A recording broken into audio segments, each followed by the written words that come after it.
9-бөлүм. Шабыл болсо мурункусундай эле Теңирдин шакирттерин коркутууну жана өлтүрүүнү каалап, башкы ыйык кызмат кылуучуга барды. Бул окутууну жолдогондордун кимисин тапса, ал эркек болобу, аял болобу, аны байлап Иерусалимге алып келиш үчүн Шабыл андан Дамасктагы синагогаларга кат жазып берүүсүн өтүндү.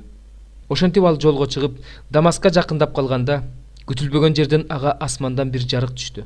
Ал жерге жыгылды. Ошондо ал "Шабыл, Шабыл, эмне үчүн мени кубалап жатасың?" деген үндү укту. "Сен кимсиң, Теңир?" деп сурады Шабыл. Теңир ага "Сен кубалап жаткан Ыйсамын" деп жооп берди. "Уштуу таякка каршы тура албайсың." Ал коркконунан титиреп мындай деди: "Теңир, мага эмне кылууну буйрасың?" Теңир ага "Тургунда шаарга баргын. Ошондо сага эмне кылышың керек экендиги айтылат" деди. Аны менен бирге бара жаткан адамдар үндү угуп, бирок эч кимди көрбөй селдейип туруп калышты.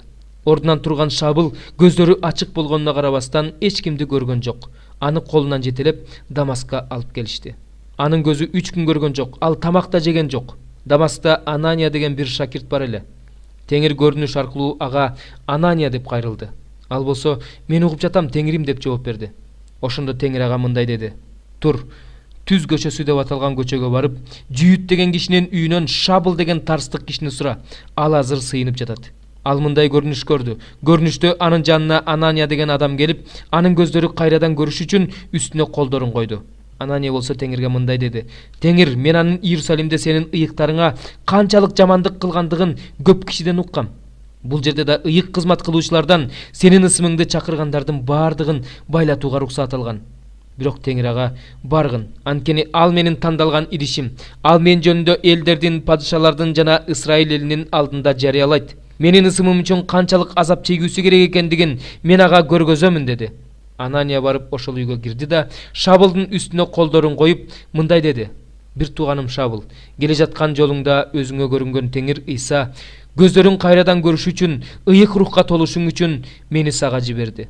Ошол замат анын көзүнөн чел түшүп калгандай болду. Анын көздөрү ачылып көрө баштады. Ошондо ал ордунан туруп сууга чөмүлдүрүлдү. Анан тамак жеп кубаттанды. Шабыл бир нече күн Дамасктагы шакирттер менен болду. Көп өтпөй эле ал синагогаларда Ыйсанын Кудай уулу экенин жарыялай баштады. Анын сөзүн уккандардын баардыгы: "Иерусалимде ушул ысымды чакыргандарды куугунтуктаган ушул киши эмес беле? Бул жерге да аларды байлап, башкы ыйык кызмат кылуучуларга алып барыш үчүн келбеди беле?" деп таң калышты. Барган сайын ишеними бекемделген Шабыл болсо, Ыйсаны Машаяк деп далилдеп, Дамаста жашаган жүйүттөрдүн баштарын маңгылды. Бир нече күн өткөндөн кийин жүйүттөр аны өлтүрүүгө чечим чыгарышты. Бирок алардын бул жаман ою Шабылга маалым болду. Алар аны өлтүрүш үчүн күндүр-түндүр шаар дарбазаларынын алдында күтүп турушту. Шакирттер болсо түн ичинде аны чабырага салып, дубалдын боору менен төмөн чүрүп жиберишти. Шабыл Иерусалимге келип, ал жердеги шакирттерге кошулууга аракеттенди. Бирок алардын баардыгы анын Ыйсанын шакирти болгонуна ишенбей, андан коркушту. Барнаба болсо аны элчилерге ээрчитип барды да, аларга анын жолдо Теңирди көргөнүн, Теңирдин ага эмне деп айтканын жана Дамаскта Ыйсанын ысымы жөнүндө кайраттуулук менен жакшы кабар таратканын айтып берди. Ошондон кийин Шабыл Теңир Ыйсанын ысымы жөнүндө кайраттуулук менен жакшы кабар таратып, Иерусалимде алар менен чогуу жүрдү. Эллинисттер менен да сүйлөшүп, талашып тартышышты. Алар болсо аны өлтүрүүгө аракет кылышты. Бул жөнүндө уккан бир туугандар аны Кейсарияга алып келип, андан ары Тарска жөнөтүп жиберишти. Ал эми бүт Жүйүт аймагындагы, Галилеядагы жана Самария шаарындагы жыйындар тынч күндөрдү өткөрүп, рухий жактан өсүп жатышты. Теңирден коркуу менен жашап жаткан алар ыйык рухтун жардамы менен көбөйүп жатышты. Петр баарын кыдырып жүрүп, Лидда шаарында жашаган ыйыктарга да келди. Ал жерден ал 8 жылдан бери шал оорусу менен төшөктө жаткан Айней деген адамды көрдү. Петр ага: "Айней, сени Ыйса Машаяк айыктырып жатат. Төшөгүңдөн тургун" деди. Ал ошол замат ордунан турду. Лиддада жана Шарондо жашагандардын баардыгы аны көрүп, Теңирге кайрылышты.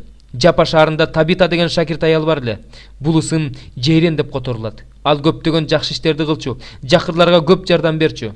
Ошол күндөрдө ал ооруп өлүп калды. Анын сөөгүн жууп, жогорку бөлмөгө жаткырып коюшту. Лидда шаары Жапа шаарына жакын болгондуктан, шакирттер Петрдин Лиддада экенин угуп, бизге тезинен кел деген өтүнүч менен ага 2 кишини жиберишти. Петр алар менен жолго чыкты. Ал келгенде аны жогорку бөлмөгө киргизишти. Жесир аялдардын баары ыйлап Петрге келишти да ага Табитанын тирүү кезинде тиккен көйнөктөрү менен кийимдерин көрсөтүштү. Петр алардын бардыгын сыртка чыгарып жиберип, тизеги бүгүп сыйынды. Анан маркомго бурулуп, "Табита, ордуңдан тур" деди. Ошондо Табита көздөрүн ачты. Петрди көрүп өйдө болуп отурду. Петр колун сунуп аны тургузду да, ыйыктар менен жесирлерди чакырып, аларга өлүп кайра тирилген аны көрсөттү. Бул окуя бүт Жапага белгилүү болду. Ошондо көптөгөн адамдар Теңирге ишенип калышты. Петр бир нече күн Жапада Шимон деген булгарчыныкында болду.